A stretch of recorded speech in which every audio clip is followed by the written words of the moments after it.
A live look in Seattle, now #1 in population growth. The U.S. Census Bureau says the city is the fastest growing in the country. King 5's Chris Daniels is live with a unique view of the city on top of the MoHi building to explain how Seattle has turned into boomtown. Chris. Hi, Gene and Dennis. We are live tonight here at the Museum of History and Industry for a couple of reasons. One, because it offers such a great view of all the cranes here on the skyline as downtown expands to the north here in South Lake Union. And because the folks here at MoHi say the news today proves that this is a significant moment now in this city's history. The city of Seattle calls it South Lake Union. Burger coming at you. But it might as well be named... Just watch it get bigger by the day almost. Boomtown. All these new faces. That's Colin Young. Native Seattleite, born and raised, 27 years. His food truck... Our specialty here would probably be our porchetta sandwich. ...carries a nickname that currently defines this city. Burger for North. An evolution revolution. Just a decade ago, Terry Avenue was desolate. Mercer was a different kind of mess. From Westlake all the way over to Eastlake, it's a forest of cranes. Leonard Garfield is a historian and executive director of MoHi. Well, I think we're seeing what we can call Seattle 3.0. This is our third golden age of growth. We saw this during the gold rush of the 1890s. We saw it in the years after World War II. And we're seeing it again, really fueled by the internet economy. The Census Bureau says the population jumped almost 3% in a year, 42,000 people in 3 years. Amazon has hired thousands. Garfield notes other tech companies also chose to start in Seattle because of the standard of living. And we still are an affordable city in relationship to San Francisco, to New York, to Honolulu.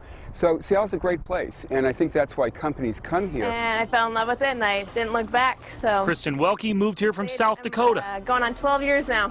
Supposed to be a 3-month ride. She now works with Young in that food truck. It gives you a lot of pride to see what this town is growing into. Excited about the business and the landscape, which continues to evolve.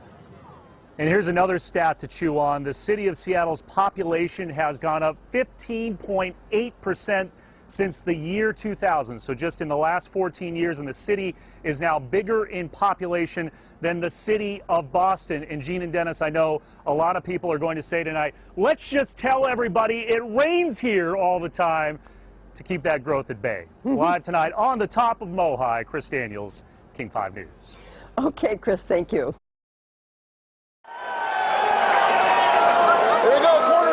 Jeff Guzman is a long way from Brazil.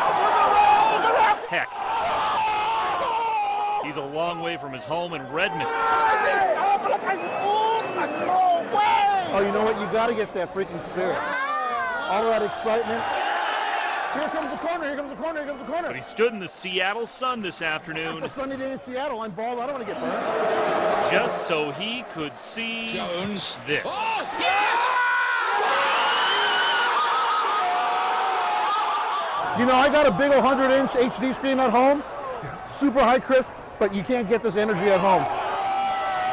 You know, the parade day when the Seahawks won the Super Bowl was pretty darn good, but this might top it. Fuel Sports Bar owner Mike Morris planned this World Cup watch party for 6 months and says the revenue from today was big. I mean, really, really big.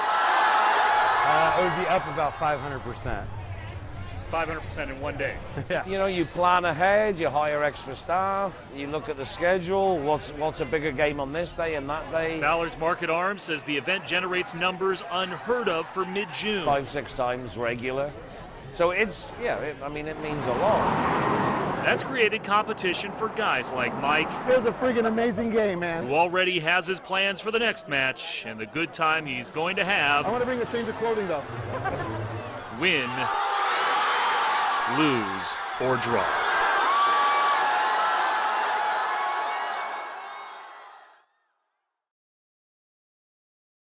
Yeah, Greg, you don't really hear anyone talk about call quality anymore with cell phones like the iPhone. It's all about the specs. And for many people, it's the camera that matters most.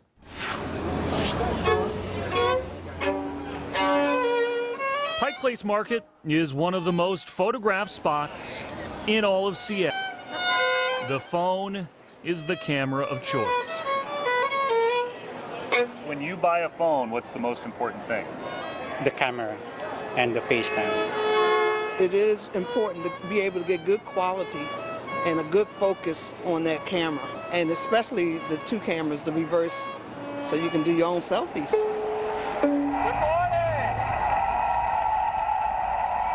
It's a reason why people rush to the Apple Store, and now it's gone, to watch an intermittent internet stream about the company's newest concoction. For me, I like taking pictures. Elizabeth Mooney was sold. So I'm figuring maybe I'll get one of these 6i whatevers and take pictures all over and not carry around my video camera. Yeah, absolutely. We asked the pros over at Glazer's Cameras in Seattle whether it's time to ditch the DSLR. It's kind of apples and oranges. These traditional cameras have much bigger sensors. Cody Hurd says iPhoneographists like himself, the 8-megapixel eyesight still see room for improvement. It was a gradual step. They didn't reinvent the wheel on their camera. He says the optimal image stabilization and low light settings will be better, the sensor too, and it may finally match the other phones that have been shooting for Apple since the smartphone revolutionized the industry and our everyday lives. In a nondescript orange office tower, it takes a lot of people, a lot of hard work. Rick Bauer works in pseudo Seattle. I produced all our VO and dialogue. Down the hall, right now I'm working on an animation. Billy Harper does the same. This one right here is a big combination between mocap and hand key. Both part of a team which produced the video game EMMYS Second Son, which takes place in a rainy Emerald City, complete with local landmarks, right down to a Pike Place gum wall. It's a game which made close to $60 million in 9 days and was developed at Sucker Punch Productions in Bellevue. Well, video games in Bellevue is one of those sort of, I think, under the water parts of the iceberg of the Bellevue businesses. That's co-founder Brian Fleming. You have two platform holders here. You have Nintendo and Microsoft are both in town, and their prime business, a big part of that is video games. He left Microsoft in 1998 to create Sucker Punch, a company which has never left the East Side City, and has since been joined in the downtown Bellevue core the last few years by the likes of Valve and its nearly 400 employees, and Bungie, which has produced hits Halo and Destiny. There's a lot of creative work going on behind closed doors. The Downtown Bellevue Association president says it hasn't been hard to recruit the gaming giants. They see value in being in close proximity to one another. Bringing people into the area has gotten simpler.